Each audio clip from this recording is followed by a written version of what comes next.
नमस्कार, स्वागत छ हजुरलाई नेप्से ट्रेडरमा। आज बजारमा एउटा ठुलो करेक्सन आएको छ। करेक्सन भन्दा पनि एउटा बेयरिश क्यान्डल फर्म भएको छ।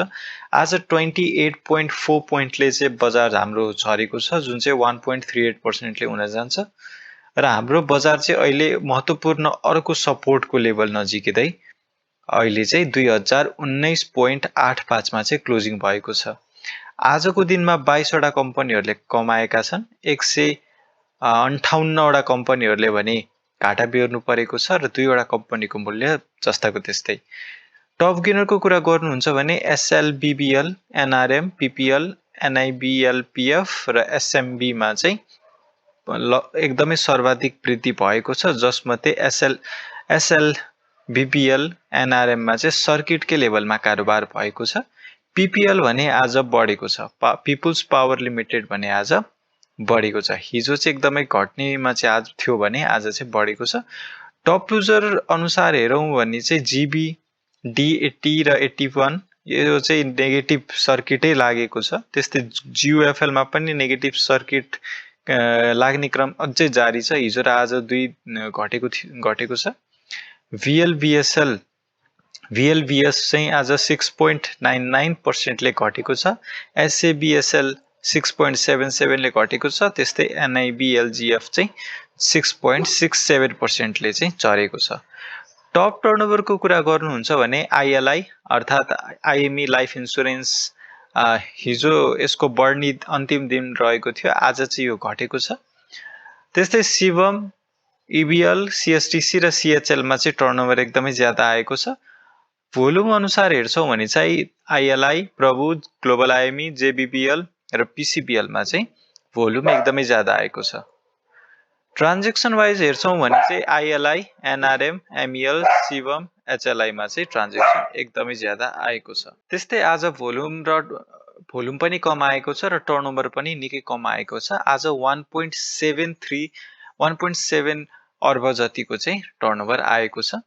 आज 265 वटै स्क्रिप्टहरूको चाहिँ कारोबार भएको छ। सेक्टर वाइज यदि हेर्छौँ भने ब्याङ्किङ इन्डेक्स आज 1.04% ले घटेको छ।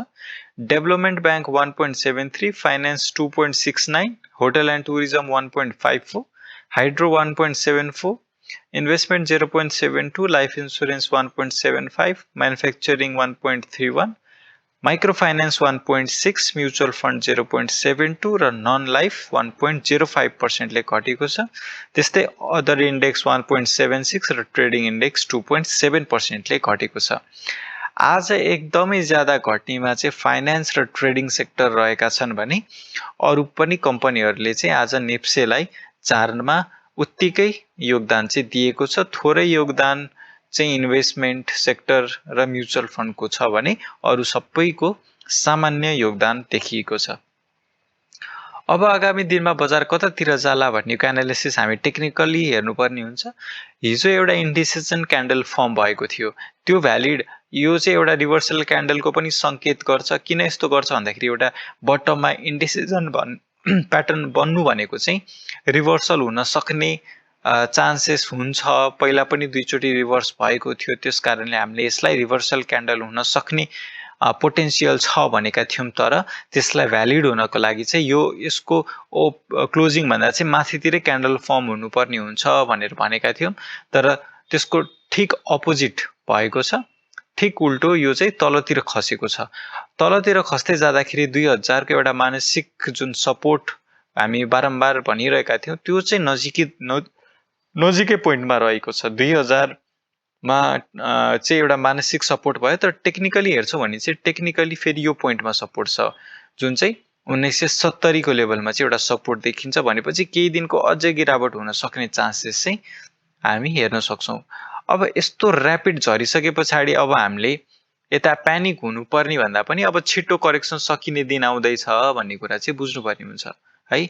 मैले तपाईँहरूलाई भनेको थिएँ यदि आज बढेर जान्छ भने मात्र रिस्क मिनिमाइज गर्ने अथवा थप लगानी गर्ने बारे सोच्नु होला। घट्दै जान्छ भने चाहिँ अब अहिले अब यहाँ बेच्नु भएन, अब घाटोमा बेचेर के गर्ने, फेरि यही 1-2 दिनमै यहाँ तपाईँको पैसा पनि आइसकेको हुँदैन र फेरि तपाईँहरूले यतातिर किन्नुपर्ने स्थिति सृजना हुन सक्छ। त्यस कारणले अहिले होल्डै गर्नु उचित हुन्छ। अहिलेको लागि 2000 लाई एउटा सपोर्ट जोन मान्न सक्छौं, जुन चाहिँ अहिले बजार आफै नजिक त्यही पोइन्टतिर रहेको छ।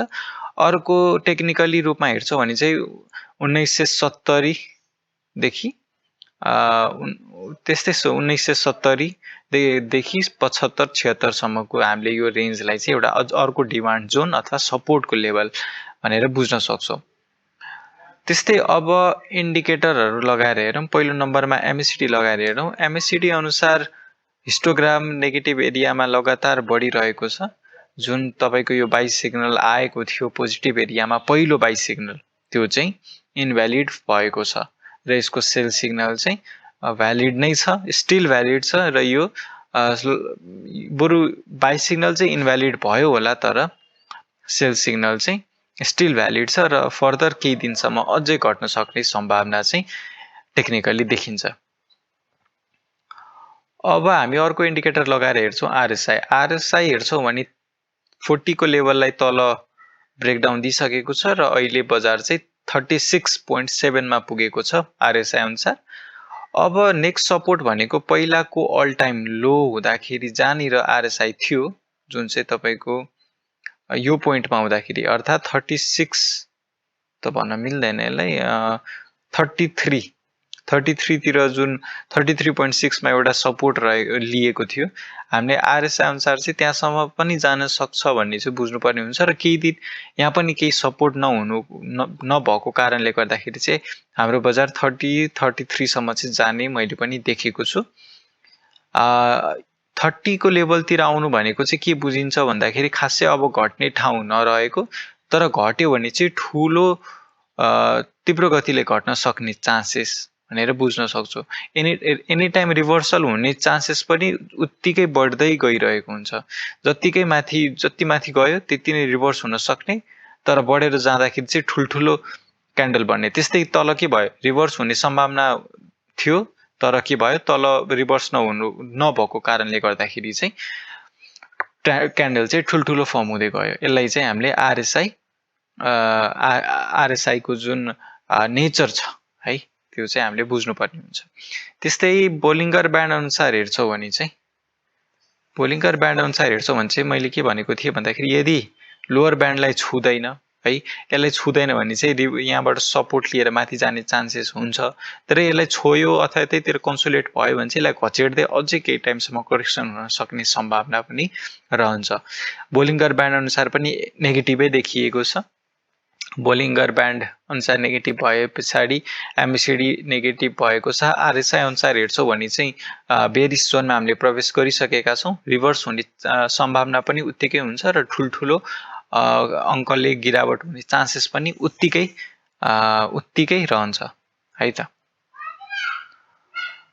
अब हामी यदि होटल एन्ड टुरिज्म सेक्टरको चाहिँ एनालिसिस गर्छौं, होटल इन्डेक्स भने जस्तै यसको एसएचएल लाई हामी निहालेर हेर्छौं। एसएचएल हेर्छौं भने चाहिँ जुन तरिकाले यो बढेको थियो त्यो हिसाबको करेक्सन अझै पनि आइसकेको छैन। हुन चाहिँ सेल सिग्नल एकदमै मिठो टाइममा आएको थियो र त्यस पछाडि यसको सेल सिग्नल पनि भ्यालिड नै भएको छ। अब यसले बाइ सिग्नल दियो भने चाहिँ तपाईले बाइ गर्नतिर सोच्न सक्नुहुन्छ र आरएसआई पनि नेप्सेकै सर हो 36.97 मा चाहिँ आइपुगेको छ। अब आरएसआई ले पनि के जनाउँछ भन्दाखेरि यो चाहिँ ओभरबट जोनमा प्रवेश गरिसकेको छ। अब एनी टाइम रिभर्स हुन सक्ने सम्भावना पनि रहन्छ। त्यस्तै फाइनान्स इन्डेक्स हामी एकचोटि हेरौं। फाइनान्स हेर्छौं भने फाइनान्स पनि खासै राम्रो स्थितिहरु देखिदैन। यो पनि 37.1 नेप्से सरहकै फर्म भएको छ, तर यो जुन गिरावट हेर्दै हुनुहुन्छ यो चाहिँ अलि स्टिफ छ, बढेको भन्दा अलि धेरै ओरालो छ। त्यस कारणले गर्दाखेरि चाहिँ अब बढेर गयो भने यस्तै सेक्टर बढेर जाने हो र घट्दाखेरि यस्तै सेक्टरमा ठुलठुलो करेक्सन देखिन्छ। त्यही हिसाबले आफ्नो अपकमिङ बुलको लागि, अपकमिङ र्यालीको लागि चाहिँ तपाईहरुले डिसिजन लिन सक्नुहुन्छ। हस्त आजलाई यति नै। भिडियो कस्तो लाग्यो, मन परेमा लाइक गरिदिनु होला। केही सरसुझाव छ भने कमेन्टमा बताइदिनु होला र च्यानलमा नयाँ हुनुहुन्छ भने चाहिँ सब्स्क्राइब गरिदिनु हुन अनुरोध गर्दछु। भोलिको भिडियोमा फेरि भेट्नेछौं। हस्त आजलाई यति नै। धन्यवाद।